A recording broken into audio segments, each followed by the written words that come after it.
অনুষ্ঠানের উপস্থিত সম্মানিত প্রিন্সিপাল, বাংলাদেশ পুলিশ একাডেমি জনাব জিএম আজিজুর রহমান, নবীন পুলিশ সদস্যবৃন্দ, আসসালামু আলাইকুম।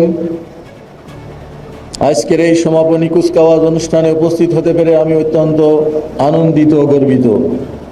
বাংলাদেশ পুলিশ একাডেমি এই পবিত্র প্রাঙ্গণ যুগ যুগ ধরে দেশপ্রেম, শৃঙ্খলা, পেশাদারিত্ব এক অনন্য দৃষ্টান্ত স্থাপন করে আসছে। আজ তোমরা যারা সফলতার সাথে প্রশিক্ষণ সম্পন্ন করে সাব ইন্সপেক্টর হিসাবে দায়িত্ব গ্রহণ করতে যাচ্ছ, তোমাদের প্রত্যেককে জানাই আন্তরিক অভিনন্দন।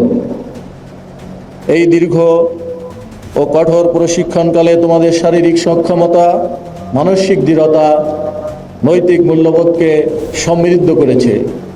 প্রিয় নবীন কর্মকর্তাবৃন্দ, তোমাদের সামনে যে পথ উন্মুক্ত হচ্ছে তা যেমন সম্মানের তেমনই দায়িত্বপূর্ণ। একজন পুলিশ সদস্য হিসাবে তোমাদের প্রথম এবং প্রধান দায়িত্ব হবে জনগণের নিরাপত্তা নিশ্চিত করা, আইন শৃঙ্খলা রক্ষা করা, ন্যায় বিচার প্রতিষ্ঠা করা। মনে রাখতে হবে, জনগণের আস্থা ও ভালোবাসাই হলো মানুষের সবচেয়ে বড় শক্তি। তাই সততা, নিষ্ঠা, মানবিকতা দিয়ে তোমাদের দায়িত্ব পালন করতে হবে। যে কোনো পরিস্থিতি আইনের শাসন সমুন্নত রাখা, দুর্নীতির বিরুদ্ধে দৃঢ় অবস্থান নেওয়া তোমাদের নৈতিক কর্তব্য। আমি বিশেষভাবে উল্লেখ করতে চাই, বর্তমান বিশ্বের প্রেক্ষাপটে অপরাধের ধরন দ্রুত পরিবর্তিত হচ্ছে।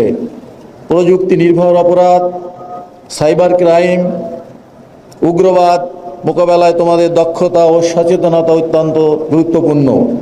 তাই প্রশিক্ষণের অর্জিত জ্ঞানকে কাজে লাগিয়ে নিজেকে সবসময় আধুনিক ও আপডেট রাখতে হবে।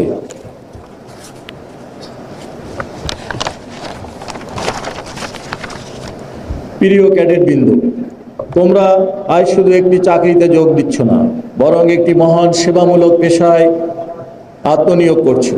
এই পেশার মূল মন্ত্র হলো সেবাই ধর্ম। মানুষের পাশে দাঁড়ানো, বিপদে আপদে সহায়তা করা, ন্যায় বিচার প্রতিষ্ঠা করা, এই মূল্যবোধ ধারণ করিয়েই এগিয়ে যেতে হবে।